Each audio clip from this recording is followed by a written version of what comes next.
BCCI 2026-27 దేశీయ season నుండి రంజీ, విజయ్ హజారే, సయ్యద్ ముస్తాక్ అలీ వంటి ప్రధాన టోర్నీల్లో ఎంసీసీ ప్రతిపాదించిన పలు కీలక నిబంధనలను అమలు చేయనుంది. నూతన నిబంధనల ప్రకారం ఫస్ట్ క్లాస్ మ్యాచ్ల్లో రోజు చివరి ఓవర్లో వికెట్ పడినా ఆటను మధ్యలో ముగించకుండా మిగిలిన బంతులను తప్పనిసరిగా పూర్తి చేయాల్సి ఉంటుంది. అలాగే బౌలర్లు ఉద్దేశపూర్వకంగా ఫ్రంట్ ఫుట్ నోబాల్ లేదా పిచ్ పై పడని డెలివరీలు వేస్తే ఆ మ్యాచ్లో వారు మళ్లీ బౌలింగ్ చేసే హక్కును కోల్పోతారు. వన్డే మ్యాచ్ల డ్రింక్స్ బ్రేక్లో హెడ్ కోచ్లకు మైదానంలోకి వెళ్లి ఆటగాళ్లతో వ్యూహాలు చర్చించే అవకాశాన్ని కల్పించారు. బ్యాటర్ వద్దకు చేరకముందే ఫీల్డర్ బంతిని అడ్డుకుంటే దానిని నో బాల్ తో పాటు డెడ్ బాల్ గా ప్రకటిస్తారు. ఉద్దేశపూర్వక షార్ట్ రన్ తీస్తే తదుపరి బంతిని ఎవరు ఎదుర్కోవాలో నిర్ణయించే అధికారం ప్రత్యర్థి కెప్టెన్ కు ఉంటుంది. మరికొన్ని కీలక మార్పుల్లో భాగంగా బంతి ఏ ఫీల్డర్ చేతిలో స్థిరంగా ఉన్నా లేదా మైదానంలో పూర్తిగా నిలిచిపోయినా దానిని డెడ్ బాల్ గా పరిగణిస్తారు.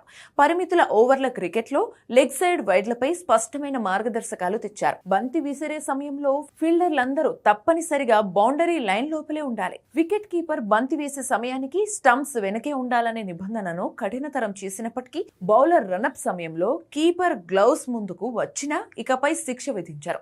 మ్యాచ్ చివరి ఇన్నింగ్స్ లో డిక్లరేషన్ లేదా ఫోర్ఫిట్ చేసే అవకాశాన్ని తొలగించారు.